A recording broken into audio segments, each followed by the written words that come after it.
مقصد حیات۔ اس ناول کو تحریر کیا ہے یسرا امین نے۔ میرے دوست، میرے بھائی، اب اٹھ بھی جاؤ۔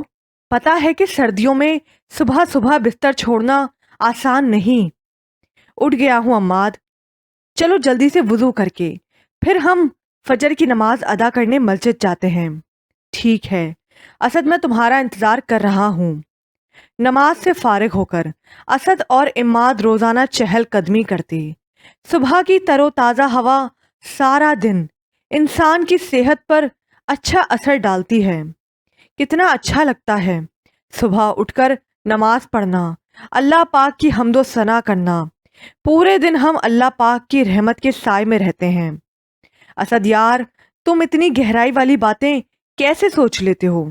عماد، اس میں میرا کوئی کمال نہیں، یہ سب تو اللہ کا کرم ہے ہم ناچیز بندوں پر کہ وہ ہمیں اچھائی اور برائی کا فرق سمجھاتا ہے۔ صبح چہل قدمی کرنے کی عادت میرے بابا کی ہے، وہ ہمیشہ فجر کے بعد لازمی چہل قدمی کرتے ہیں اور ہم سب کو بھی اس کی عادت ڈلوائی۔ اسد، تمہارے بابا کافی باکمال شخصیت ہیں، انہوں نے کیسے تمہیں شہر سے دور پڑھنے بھیج دیا؟ عماد، میرے بابا کے لیے تعلیم سے بڑی کوئی شے نہیں، وہ بڑی سے بڑی قربانی دے سکتے ہیں، پر تعلیم کے معاملے میں وہ کبھی کوئی چھوٹ نہیں دیتے، اس لیے میں بھی اپنے بابا کی محبت میں کچھ بھی کر سکتا ہوں۔ تعلیم حاصل کر کے مجھے اپنوں کے پاس جانا ہے۔ اسد، آج کل کے تعلیمی اداروں میں دیکھا ہے کہ ہر جگہ کا ماحول کتنا مختلف ہو گیا ہے۔ کسی نہ کسی کا افیئر کسی کے ساتھ چل رہا ہوتا ہے۔ کبھی کوئی لڑکی کسی لڑکے کے پیار میں پاگل ہو رہی ہوتی ہے تو کبھی کوئی لڑکا کسی لڑکی کے پیچھے پاگل۔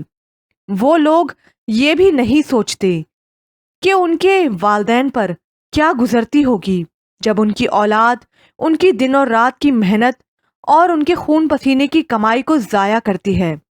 عماد، تم 100% درست ہو، پر وہ لوگ ہم میں سے ہی ایک ہیں جو ان سب چیزوں کو بڑھاوا دے رہے ہیں۔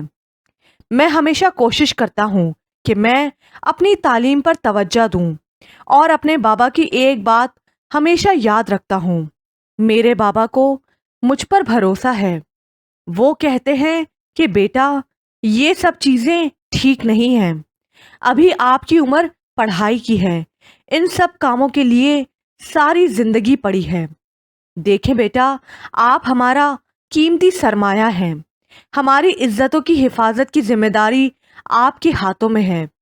یہ بات مجھے میرے مقصد حیات کے ہمیشہ قریب رکھتی ہے۔